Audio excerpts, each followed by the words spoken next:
Oke, teman-teman semua, baik teman-teman, selamat malam. Assalamualaikum warahmatullahi wabarakatuh. Kembali lagi di My Channel Anak Rantau Official ya guys. Nah, jadi pada malam hari ini saya akan berbagi cerita tentang kita melamar atau mencari pekerjaan ya guys. Nah, jadi saya pribadi saat ini sudah berusia yang mungkin sudah melewati usia masa emas ya, ibaratnya usia yang bagus dalam bekerja sudah terlewati ya guys ya. Jadi pada saat ini saya sudah tidak gencar lagi untuk mencari pekerjaan, sudah tidak terlalu obsesi lagi mengejar karir ya, karena saya sadar dengan usia, sadar dengan kemampuan, sadar dengan kita kurangnya pengalaman, kurangnya pengetahuan tentang dunia kerja ya. Nah, jadi saya mau sharing sama teman-teman semua ya. Jadi dari pengalaman saya melamar pekerjaan dari tahun 2021 ya guys. Jadi pertama kali dulu saya waktu lulus kuliah di suatu institusi di kampus seni, salah satu kampus seni yang berada di Yogyakarta ya, namanya Institut Seni Indonesia Yogyakarta, dan kebetulan saya dari Fakultas Seni Rupa jurusan Seni Kriya Kayu ya. Yang dulunya itu Seni Kriya, sekarang ini dulu Kriya Seni, dulu S1 Kriya Seni, tapi semenjak tahun 2019 waktu saya lulus itu jurusannya itu dirubah menjadi S1 Kriya ya, jadi tidak Kriya Seni lagi tetapi S1 Kriya saja ya guys ya. Nah, jadi pada tahun 2019 itu saya lulus di Institut Seni Indonesia Yogyakarta tersebut. Saya pada saat itu alhamdulillah dengan lulusan predikat cum laude ya guys. Nah, jadi bagi teman-teman semua ya, terutama ini saya berpesan kepada teman-teman semua di kampus, khususnya di kampus Institut Seni Indonesia Yogyakarta, buat kalian itu janganlah kalian mengejar yang namanya nilai cum laude ya. Kalian bersusah payah kuliah mengejar nilai cum laude itu, di dunia kerja kalian tidak akan pernah yang namanya dibahas masalah nilai cum laude atau tidak ya guys ya. Yang sering ditanyakan di dunia kerja saat kalian interview melamar kerja itu apa? Pengalaman apa saja yang pernah kamu dapat semenjak berkuliah, semenjak sekolah. Nah, jadi buat kalian ya yang saat ini masih menempuh pendidikan tinggi ya, khususnya ya, kalian perbanyaklah ikut organisasi yang bermanfaat, yang nantinya bisa menunjang skill kalian di kuliahan yang kalian ambil tersebut ya. Misalnya kalian di Kriya Seni di Institut Seni Indonesia Yogyakarta, misalnya jurusan Kriya Batik misalnya. Nah, kalian sering-seringlah ikut melihat ikut pameran batik, ikut batik fashion dan sebagainya ya. Karena di dunia kerja yang namanya IPK cum laude 3,5, 3,7, 3,9, 4 itu kalian tidak akan pernah ditanya, wah kamu nilainya bagus banget, kamu pintar, pasti kamu orangnya pintar. Enggak, itu tidak pernah sama sekali. Dari saya bekerja, karena saya udah sering ikut interview ya, ikut panggilan kerja, interview AD, interview user, tidak ada yang namanya ditanyakan IPK kamu cum laude, itu tidak ada. Kamu tidak ada diapresiasi masalah nilai cum laude kamu. Nah, jadi buat teman-teman semua, itu wajib kalian pahami ya, kumlot itu hanyalah angka. Jadi ada yang mengatakan ijazah itu hanyalah sebuah apa ya, sebuah secari kertas, sebuah apa ya, sertifikat bahwa kita pernah sekolah. Itu juga yang mengatakan juga seperti itu juga banyak ya. Kuliah itu penting. Jadi ada di orang luar sana yang mengatakan kuliah itu tidak penting, itu salah. Kuliah itu juga penting ya guys ya. Jadi sekolah itu penting karena semakin ke depan, semakin tahun semakin bertambah di pekerjaan, suatu pekerjaan itu kualifikasinya bukan tambah turun melainkan tambah tinggi ya guys.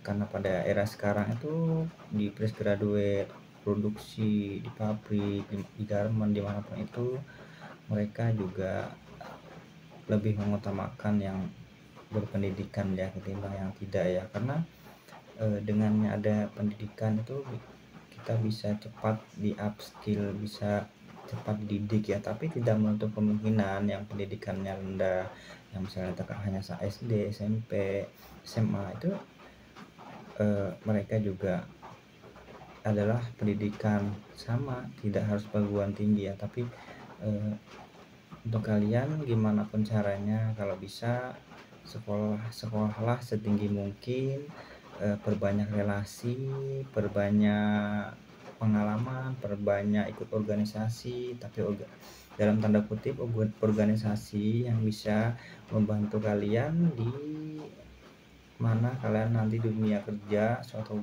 organisasi tersebut bisa kalian unggulkan ketika kalian menjadi fresh graduate ya gitu ya guys ya. Nah jadi dulu saya pertama kali kerja di Yogyakarta itu di suatu perusahaan yang bergerak di bidang manufaktur patung semen cetak ya guys ya. Nah di situ saya dulu sebelum terbit ijazah itu sudah bekerja di sana ya. Saya di sana bekerja selama kurang lebih 6 bulan ya guys ya. Nah jadi saya bekerja di sana sebagai tenaga produksi ya. Jadi kita walaupun kita S1 kita tidak usah muluk-muluk, kita bekerja saja dulu sesuai biar kita bisa mencari pengalaman kerja ya guys ya. Karena jangan beranggapan oh aku S1 nggak mau jadi produksi, aku pengen di kantoran, aku pengen jadi supervisor. Jangan berpikir seperti itu dulu ya, karena kita bekerja itu dari bawah ya pemirsa.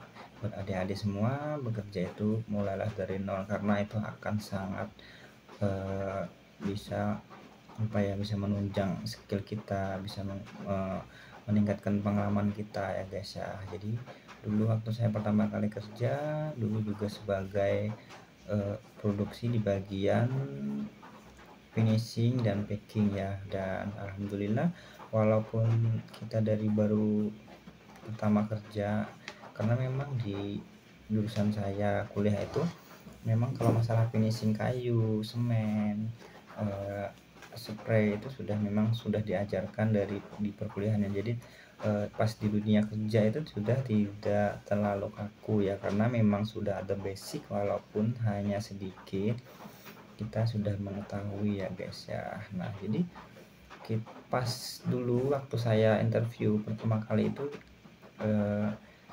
yang dibahas apa? Masalah IPK enggak, masalah skripsi kamu apa enggak. Jadi yang dibahas itu adalah dulu kamu kuliahnya ngapain aja, atau kuliah apa aja yang berhubungan sama pekerjaan ini, skill apa aja yang kamu miliki. Jadi seperti itu. Jadi orang tidak apa, HRD kebetulan dulu saya interview langsung dengan manajer produksi ya. Jadi langsung, karena dulu tingkatnya hanya UD, jadi manajernya produksi itu hanya satu. Nah jadi yang interview itu langsung ke manajer produksi. Nah jadi yang ditanyakan itu yang seperti itu ya guys ya. Nah setelah saya 6 bulan di sana, dan saya di sana melihat prospek kedepannya kemungkinan lama dan kemungkinan tidak apa ya, tidak begitu mulus jalannya. Dan setelah 6 bulan waktu itu, karena memang juga pas corona banyak pengurangan, dan sebetulnya saya tidak dimasukkan ke dalam orang yang bakal dikurangi, dan saya masih dipertahankan di sana oleh manajer produksinya. Nah, tetapi karena memang kondisinya itu pas corona, kerjanya harinya selang-seling, nah jadi saya memutuskan untuk resign atau mengundurkan diri. Dulu saya tidak mengundurkan dirinya melalui supervisor saya dulu, kalau tidak salah saya lupa nama supervisornya, tapi itu sangat akrab dengan kami, sangat akrab dengan para produksi. Jadi supervisornya itu orangnya baik, manajernya juga baik, cuman untuk skala kedepannya saya melihat progresnya di sana mungkin menurut saya tidak begitu meyakinkan buat saya bertahan lebih lama. Nah, itu saya memutuskan untuk resign. Dan kemudian saya setelah itu pindah ke perusahaan manufaktur garment ya. Nah, dulu kan waktu kuliah saya kan tidak tahu sama sekali yang namanya memegang atau mengoperasikan mesin jahit ya guys ya. Nah, jadi pada waktu itu saya dengan teman saya dulu kalau tidak salah 4 orang, ada satu teman saya angkatan saya juga, kemudian 2 orang teman dari pabrik yang di tempat saya awal bekerja itu, mereka mendaftar bersama saya. Jadi berempat itu kami mendaftar bareng, dan itu semuanya mereka itu tidak pengalaman sama sekali untuk di bidang jahit ya guys ya. Di bidang manufaktur garment semuanya kami tidak ada pengalaman sama sekali, dan itu hanya bermodalkan nekat ya guys. Dan ternyata pas sampai di sana kami berempat itu semuanya keterima dengan syarat harus mengikuti pelatihan dulu beberapa hari. Ketika sudah lancar langsung dimasukkan ke produksi atau dimasukkan ke line sewing. Sewing itu kalau teman-teman belum tahu, sewing itu adalah departemen produksi yang memproduksi atau menjahit produk-produk di perusahaan tersebut ya. Jadi garment itu jantungnya adalah di bagian sewing ya guys ya. Kalau sewing itu bahannya banyak, produknya banyak, ordernya banyak, tapi kalau yang sewingnya tidak ada, perusahaan itu akan mangkir ya, akan berhenti, karena suatu garment itu memproduksi barang mentah ke barang jadi itu sangat tergantung pada orang-orang sewing ya guys ya. Ya meskipun pada bagian lain juga sama ketergantungan, tapi lebih dominan, lebih mengarah ke jantungnya itu ke sewing ya guys ya. Nah, jadi singkat cerita kami di sana itu bekerja sekitaran 3 hari kalau tidak salah, itu kami semua sudah masuk ke line produksi. Padahal selama 3 hari pelatihan jahit, mengoperasikan mesin jahit yang awalnya dulu mesinnya tidak secanggih pada saat ini ya. Saat ini sudah banyak mesin yang otomatis, yang gasnya, pedalnya sudah, mesinnya sudah enak dikontrol, sudah ya dioperasikan tuh udah enak.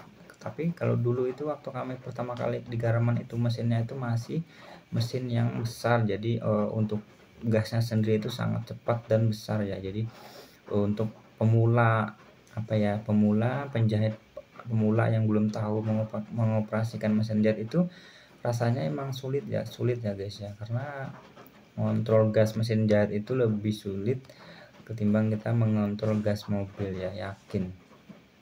Tapi nggak tahu sih, tergantung orang ya. Kadang ada yang memang udah punya basic, dia pasti akan cepat ya guys ya.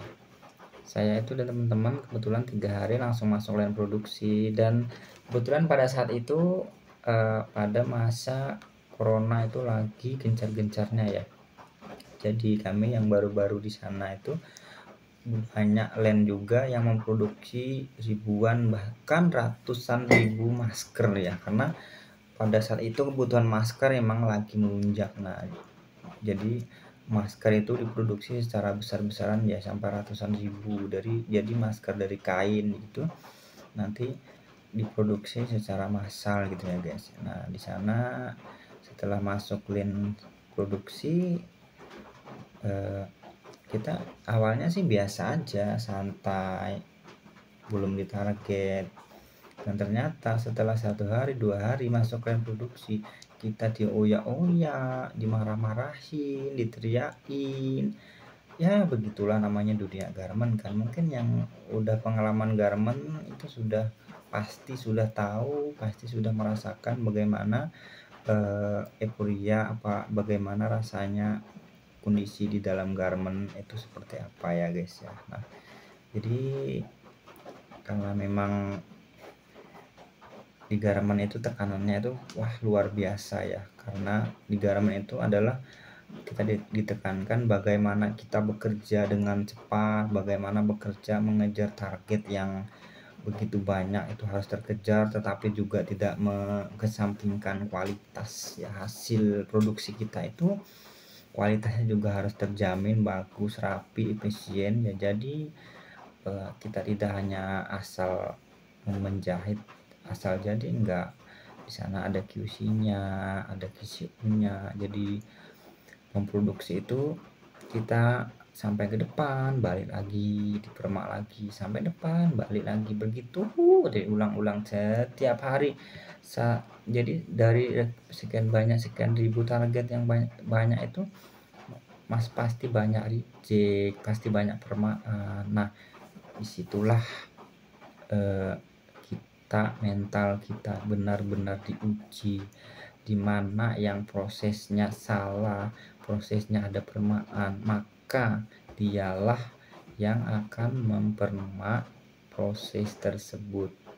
Jadi ingat, di garmen itu kalau kalian tidak mau banyak permaan, tidak mau ketinggalan target, jangan membuat banyak permaan. Jangan menjahit terburu-buru, bekerjalah sesuai dengan kemampuan kalian, walaupun kalian dioyak-oyak, tapi kalian jangan sampai mengesampingkan kualitas ya guys ya. Jadi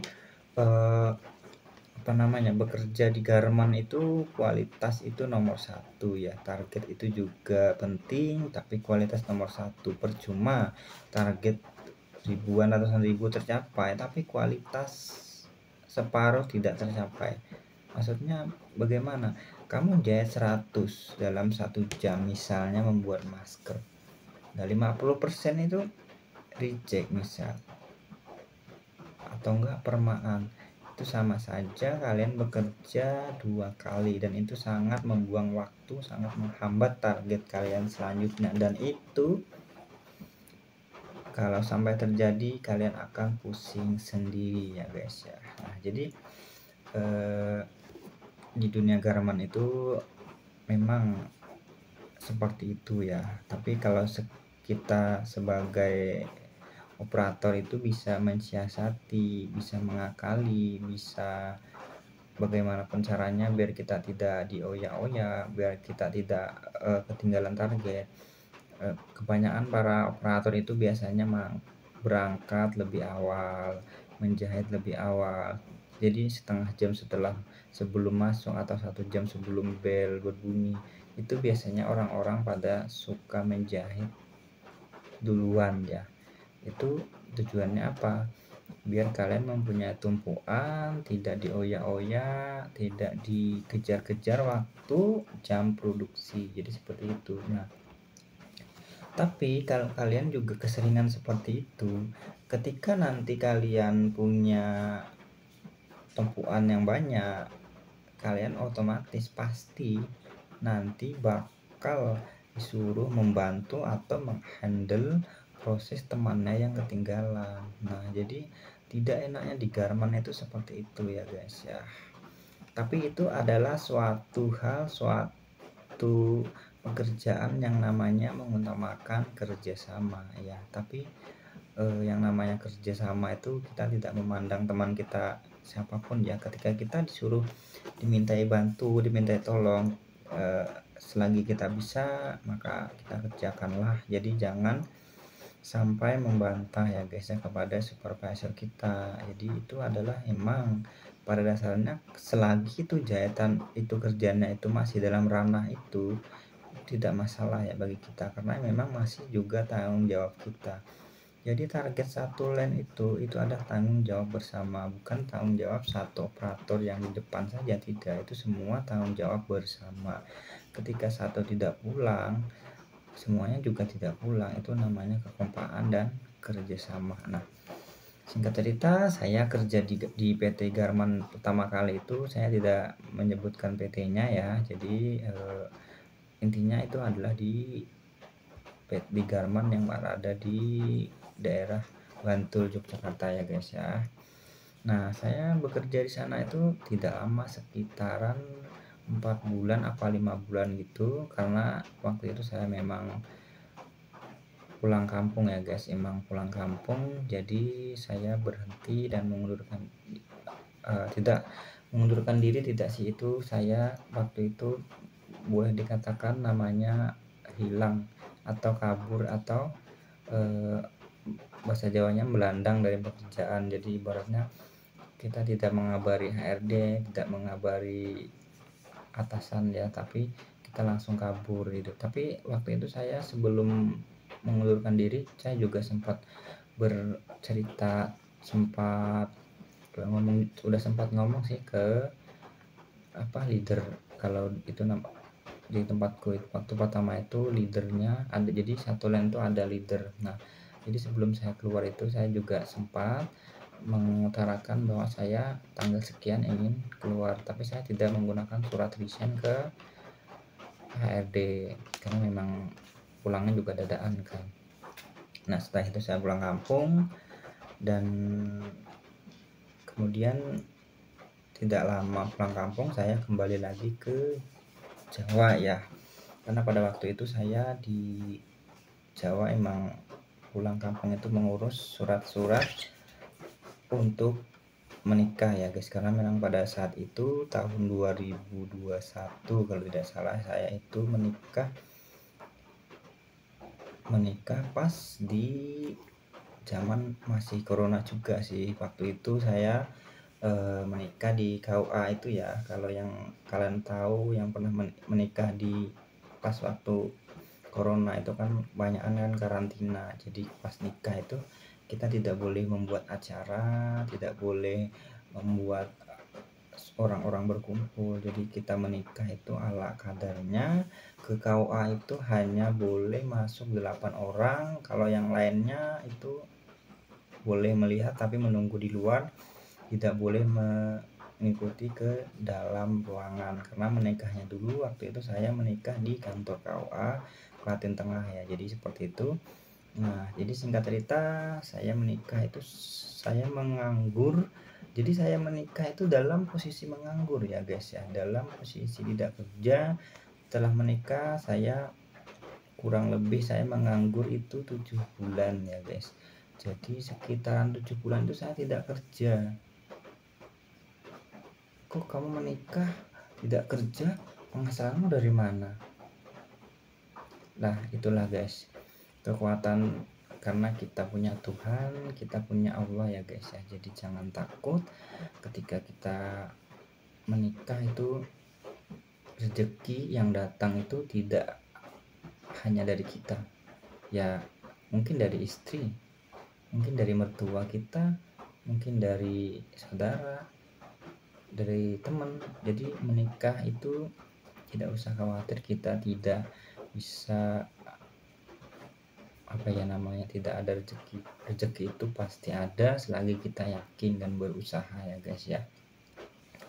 Nah, jadi selama 7 bulan itu saya menganggur, dan karena waktu itu kan saya KTP saya kan orang asli Kalimantan. Nah, jadi saya di Jawa Tengah itu posisi saya KTP saya itu KTP Kalimantan Timur. Nah, kebetulan kan namanya KTP Kalimantan Timur, kemudian skill pengalaman kerja saya ini minim ya, jadi minim. Saya mencari pekerjaan itu sulit banget gitu, betapa sulitnya gitu.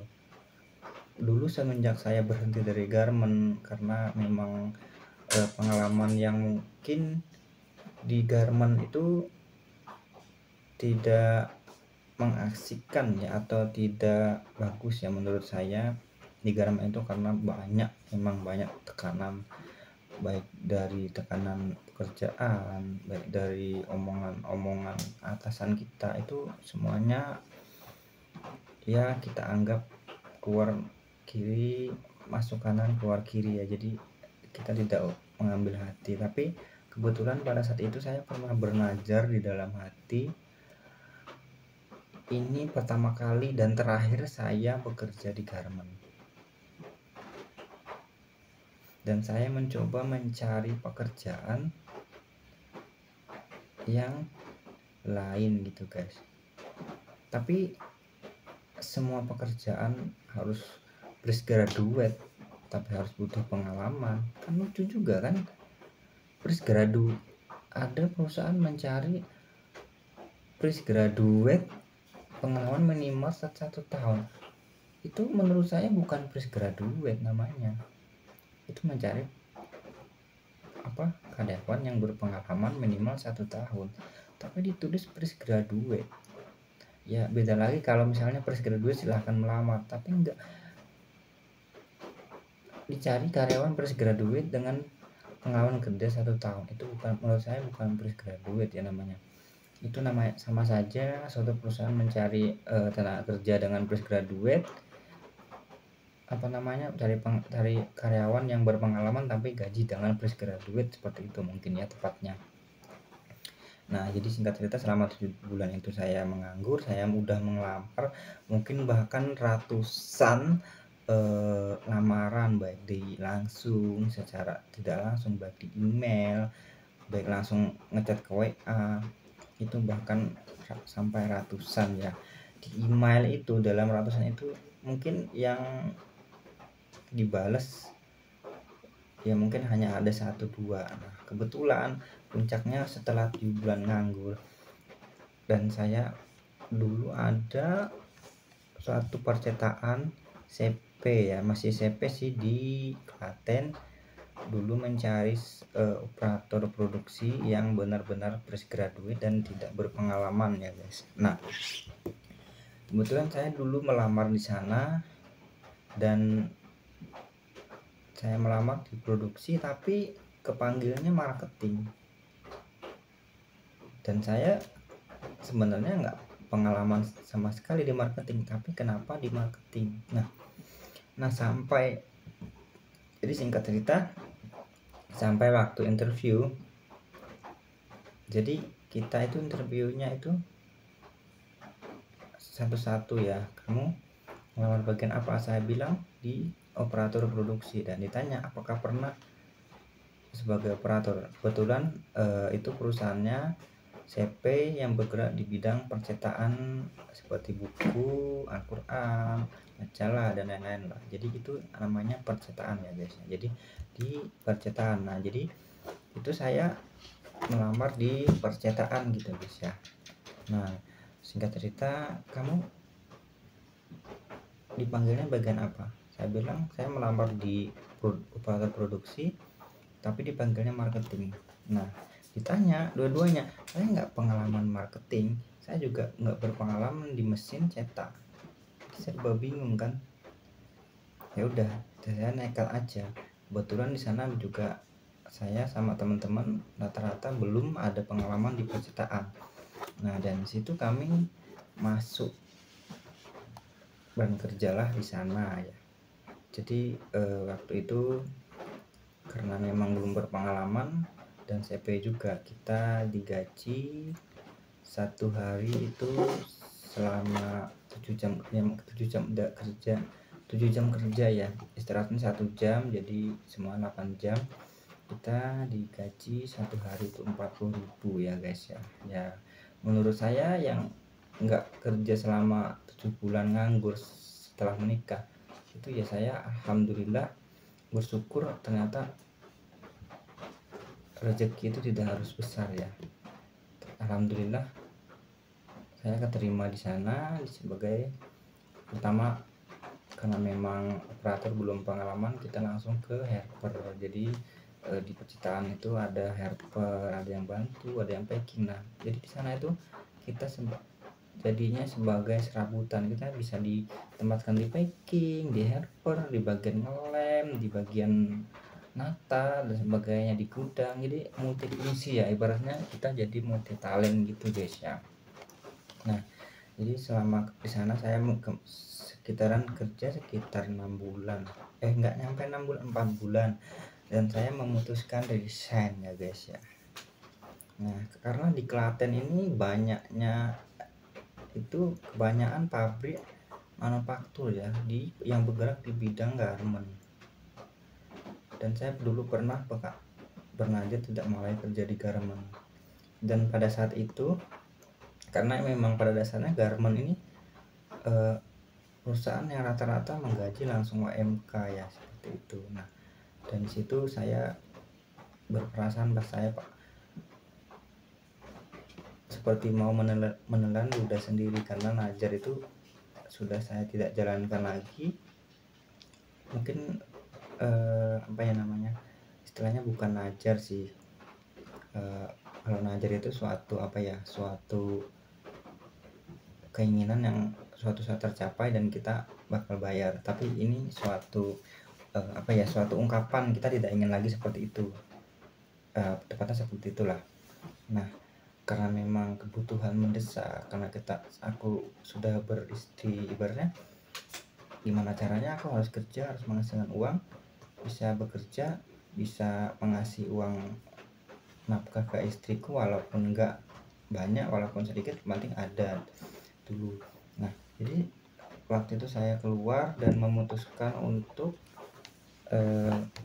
masuk ke dunia garment lagi ya guys ya. Nah, dan pada saat itu saya sadar bahwa bekerja itu benar-benar harus ditekuni, harus dari awal, tidak usah mikir pindah-pindah, tidak usah mikir itu ini, kita yang penting tekun, suatu saat pasti akan naik. Nah, kebetulan di dekat rumah itu tidak jauh ada yang namanya suatu perusahaan garment ya. Ini yang perusahaan garment,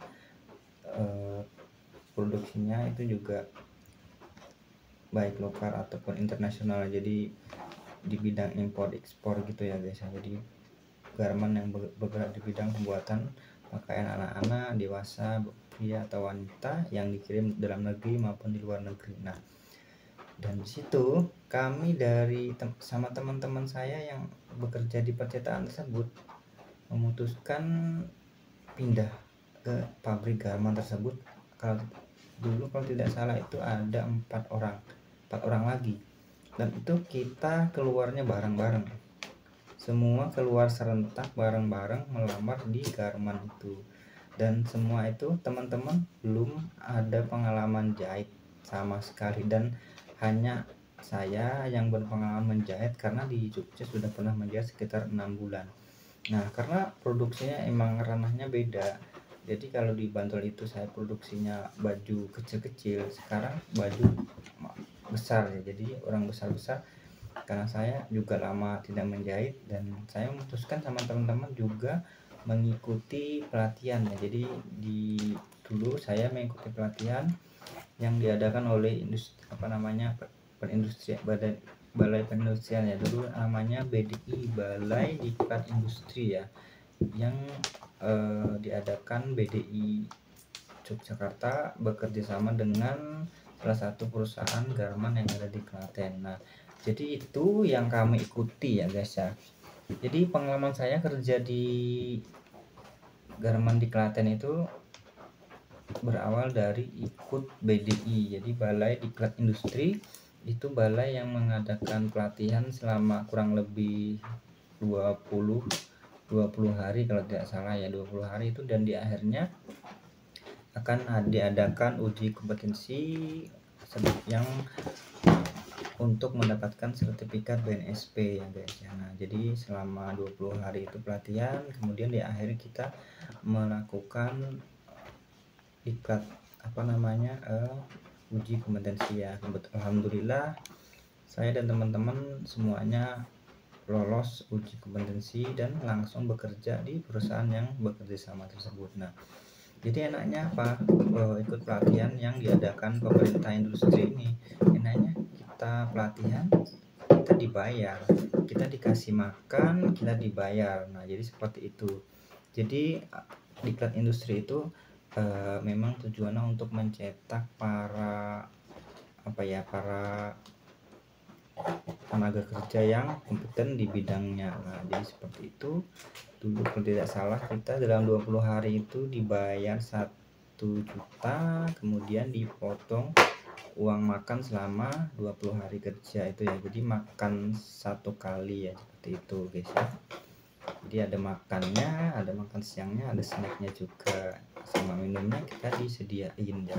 Jadi buat kalian yang pernah ikut BDI itu ya, saya beruntung. Karena apa? Karena kita difasilitasi oleh negara dan disalurkan langsung ke tempat kerja ya. Jadi kita tidak pakai tes lagi, kita langsung kerja, langsung masuk produksi, yang mana di perusahaan tersebut akan menerima semua karyawan yang berasal dari pelatihan BDI tersebut. Nah, dan saya dan 4 teman saya itu semuanya lolos, alhamdulillah semua lolos. Tapi ada salah satu teman saya yang setelah selesai uji kompetensi dia tidak ikut bekerja, dan setelah besoknya disuruh berangkat itu dia tidak berangkat. Nah, alhasil kita bertiga yang melanjutkan, dan setelah itu kita lanjut lagi ke dunia garment ya guys ya.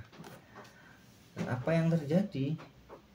Ternyata satu garment ke garment yang lain itu sama saja guys, sama-sama kita dikejar target, dimarah-marahin, diomelin, salah kita dimarahin, punya perumahan kita bermak sendiri. Semua garment sama saja ya guys. Jadi ada garment yang pulangnya on time, ada garment yang pulangnya molor. Jadi semua garment itu mempunyai aturan tersendiri ya. Jadi ada yang memang benar 15 menit paling molor, paling 15 molor paling lama 15 menit pulang. Itu bagus banget, perusahaan garment yang menerapkan seperti itu bagus sekali ya guys ya. Jadi kalau kadang ya ada yang molornya sampai 1 jam 2 jam, tapi ya tidak setiap hari, yaitu karena apa? Dengan alasan mengejar target. Karena target belum tercapai, jadi kita sebagai karyawan disuruh molor dengan kata atau dalil loyalitas tanpa lembur ya. Karena kalau lembur sendiri itu ada surat perintah lembur ya, jadi ada SPL-nya. Kalau tidak ada ya sudah, kita molor aja sampai target kita tercapai. Jadi seperti itu ya guys ya. Nah, jadi saya bekerja di garment di Klaten itu pertama kali kerja di garment yang di Klaten, dan alhamdulillah ya untuk salary-nya sendiri di garment itu emang langsung OMK, belum lagi untuk premi hadir, untuk lembur, untuk bonus land yang tercapai target. Bonus land per bulan tuh ada, kemudian premi hadirnya juga ada, kemudian lemburannya. Jadi di pabrik tersebut saya tidak menyebutkan nama pabriknya ya, karena ya buat kalian pasti tahu lah di Klaten itu banyak pabrik garment ya. Tapi yang mungkin ini salah satu pengalaman saya, menurut saya garment yang pernah saya kerja di Klaten ini salah satu garment yang pabrik yang berani membayar karyawan dengan premi hadir dan bonus yang luar biasa ya guys ya. Jadi tanpa pada saat ini itu pabriknya tanpa lembur saja itu sudah hampir menerima hampir 3 juta ya. Jadi itu sudah jauh dari OMK Klaten ya. OMK Klaten kalau tidak salah 22 berapa gitu kalau untuk sekarang. Tapi kalau sama bonus sama premi itu sudah hampir 3 juta kurang sekian ribu berapa gitu, dipotong BPJS kena kerjaan dan kesehatan. Jadi seperti itu. Nah, jadi pabrik garment tersebut menurut saya itu pabrik yang untuk masalah salary menurut saya lumayan ya untuk di Jawa Tengah sendiri, khususnya di Klaten. Karena di Jawa itu emang gajinya kecil, tapi biaya hidup juga menurut saya juga relatif kecil sih, karena apa-apa tidak mahal ya guys ya, kecuali untuk orang yang suka hura-hura ya Pak, kerja di pabrik itu nggak cukup ya kalau kita tidak punya sampingan lain, jadi seperti itu ya guys ya. Nah jadi untuk kalian fresh graduate, untuk kalian yang belum berpengalaman, kalian itu baru lulus SMK SMA, itu kalian kalau memang pengen berkarir di dunia garment itu bagus banget dari kalian lulusan SMA yang memang kalian tidak berpikir untuk lanjut ke perguruan tinggi, kalian bisa berkarir di dunia garment ya guys ya, karena di garment itu sangat terbuka untuk orang yang non pengalaman, karena memang walaupun jarang ada pelatihan dari pemerintah industri, tapi semua pabrik garment itu pasti menyediakan yang namanya pelatihan sebelum kita terjun ke produksi, dan itu tergantung kita bisa belajar dengan cepat atau tidaknya. Jadi seperti itu ya, di dunia garment itu sebenarnya banyak orang yang berpengalaman di dunia garment bahwa di garment itu adalah mungkin suatu pekerjaan yang pahit ya. Ya menurut saya sih enggak. Garment itu tergantung kita menyikapinya. Kalau kita sadar oh kita kerja ini kita ditarget, berarti kita harus apa? Harus cepat, bener kan? Harus cepat dan berkualitas. Bagaimana cara kita cepat? Ya belajar. Kok nggak aku belajar terus nggak bisa cepat? Ya terus belajar. Nggak, bekerja itu kita sambil belajar, jangan pernah berhenti belajar, karena bekerja itu semua pekerjaan tidak selalu sama. Di garment ya emang menjahit, emang kerjanya emang jahit, tapi semua produk yang berbeda-beda prosesnya pasti beda. Karena apa? Nah disitulah kita bekerja di garment itu pasti setiap hari belajar, setiap ganti item, setiap ganti style kita belajar. Nggak cuman kita yang jahit, supervisornya, atasan kita semuanya belajar. Karena apa? Karena produknya berbeda-beda. Memang kita jahit, tapi caranya jahit ini sama jahit ini itu pasti beda, pasti ada karakter, pasti ada cara, pasti ada suatu hal yang membedakan.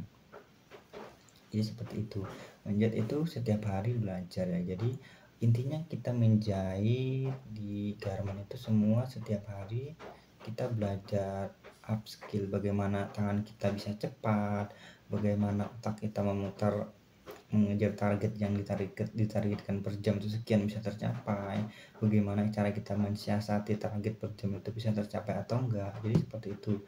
Jadi semua target yang dibebankan kepada kita itu tinggal kita yang mengatur. Aku sejam ditarget 100 misalnya, jahit bagian misalnya hemming lengan misalnya ditarget sejam 100, dan kalian sudah beberapa hari tidak pernah nyampe target. Bagaimana cara kalian mensiasati tersebut? Kalian tidak usah takut dimarahin kalau tidak target tidak tercapai. Kalian ngomong apa adanya. Biasa kan kalau di garment tuh mbok-mbokan, supervisornya mbok targetku nggak kecapai, aku gini, aku harus gimana ya mbok. Jadi ngomong sama mboknya, curhat, cerita masalahmu tuh seperti apa. Aku begini caranya susah ya mbok ya, aku seperti ini, aku targetnya nggak tercapai ya mbok ada solusi nggak, ada jalan nggak biar aku bisa sampai targetku bisa tercapai, bisa tercapai cepat, bisa tercapai dengan tepat waktu. Jadi buat teman-teman yang kerja di garment, kalian boboan itu jangan dianggap musuh, jangan dianggap atasan yang menakutkan, jangan. Itu boboannya galak banget, nggak berani, salah takut, nggak target takut, jangan kayak gitu. Kita semua memang boboan juga ditarget, kita ditarget, tapi kita sebagai operator sama SPP itu kita saling terikat. Kita nggak tahu kita tanya, kita nggak bisa target kita tanya, kita minta solusi.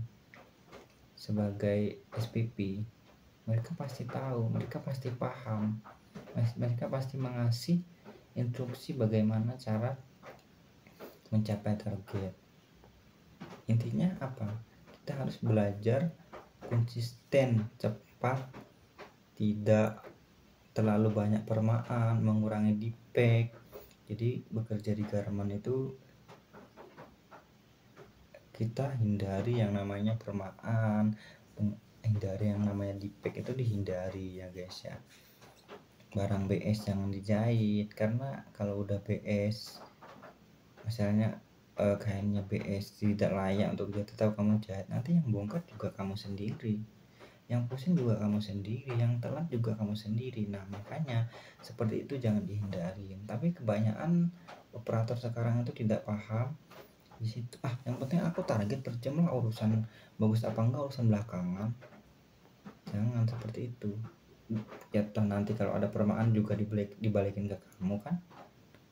Nah jadi kita sebagai operator produksi itu kita harus karena setelah selesai produksi, setelah jadi barang ada namanya QC. Nah jadi sebelum kita menyerahkan bagian atau proses kita ke orang lain, kita QC dulu kerjaan kita, ini benar apa enggak, ini layak apa enggak. Kita pasti tahulah bagaimana standar QC. Masa sih kita nggak tahu jahitan seperti apa yang layak, barang seperti apa yang layak buat diteruskan ke depannya. Kita pasti tahu, kita pasti memahami hal-hal tersebut sebagai operator, tapi itu kebanyakan diabaikan oleh para operator karena mereka takut targetnya tidak tercapai. Mereka kepikiran targetnya nanti tidak tercapai dimarahin. Yang penting target dulu, masalah kualitas belakangan. Oh itu salah. Yang benar itu apa? Kita utamakan target dan juga utamakan kualitas. Jadi seperti itu ya guys ya. Jadi untuk teman-teman semua, sampai saat ini saya masih berkarir dunia garment ya guys ya. Walaupun sebagai operator produksi, kita lulusan S1, kita operator produksi, tukang jahit, kasarnya tukang jahit lah, ibaratnya tukang jahit. Kamu S1 kok jahit? Nah kenapa? S1 kok jahit? Kenapa? Lo jahit itu bukannya pekerjaan, jahit itu bukannya skill. Lah emang S1 nggak boleh jahit? Emang S1 nggak boleh kerja jahit di garment? Kenapa? Alasannya kenapa?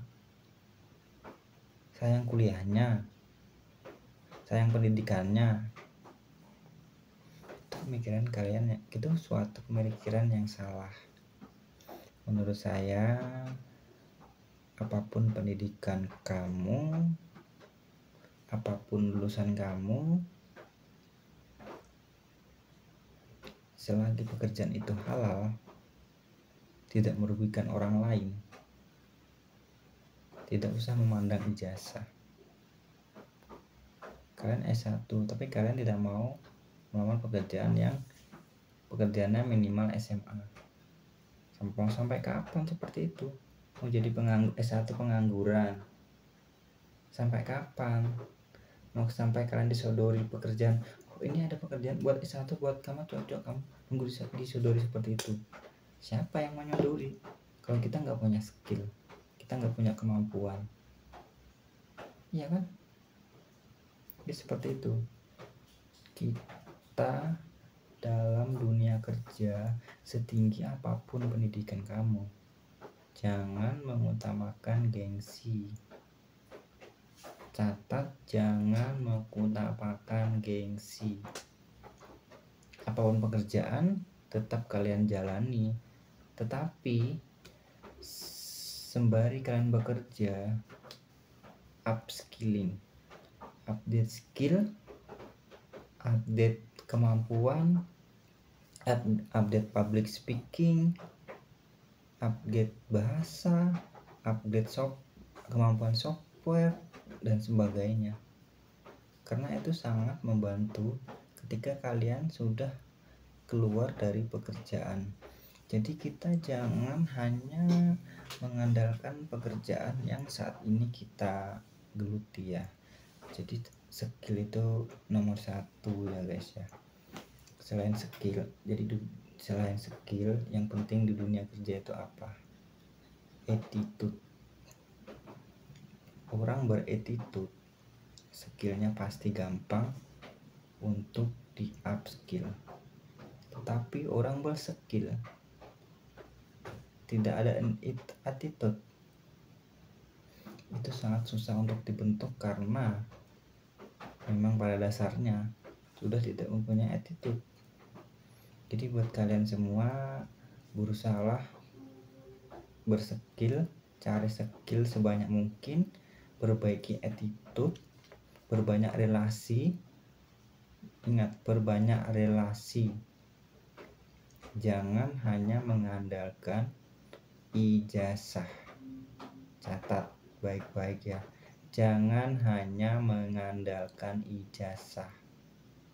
Itu sangat membuat kalian ke depannya berasa tidak berguna. Karena apa? Karena di dunia kerja itu yang dibutuhkan bukan ijazah. Ijazah itu nanti juga difotokopi hanya sebagai syarat administrasi. Yang paling utama juga ya tetap skill. Tetap skill, relasi. Kita tidak punya skill, punya relasi, oke. Kita tidak punya relasi, punya skill juga oke. Tapi kalau dua-duanya kita punya skill, punya relasi, itu oke banget. Apalagi ditambah punya relasi, punya skill, punya attitude yang bagus. Itu 3 hal luar biasa. Itu sangat penting ya di dalam dunia kerja.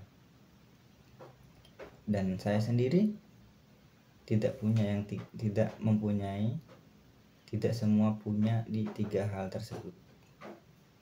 Makanya sampai saat ini saya belum belum bisa dikatakan menemukan karir yang pas di kerja saya, karena memang dulu pemikiran saya tidak sampai seperti ini. Jadi pemikiran saya terbuka itu setelah saya loncat-loncat pekerjaan. Baru saya terbuka, baru saya paham betapa sulitnya mencari pekerjaan kalau kita tidak mempunyai skill. Nah, jadi buat kalian tunggu apa lagi? Yang SMA, yang kuliah, yang tidak kerja, yang tidak punya kesibukan, gunakanlah waktu luang kalian untuk mengupgrade skill, mengupgrade kemampuan kalian, berbanyak skill, berbanyak kemampuan, agar kalian mudah untuk menemukan passion kalian di dunia kerja. Semakin banyak skill, semakin gampang kalian mencari pekerjaan. Oke.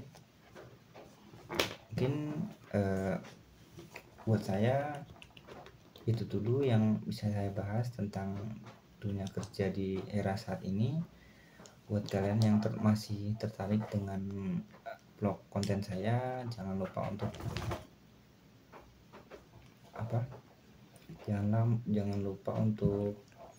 like, komen, subscribe, dan jangan lupa juga untuk nyalakan tombol lonceng notifikasinya agar kalian tidak ketinggalan di video-video aku selanjutnya guys. Oke guys, buat kalian semua, terima kasih telah menonton video ini sampai akhir. Semoga kalian sehat selalu dan dimurahkan rezekinya. Salam sehat, salam sejahtera untuk kita semua.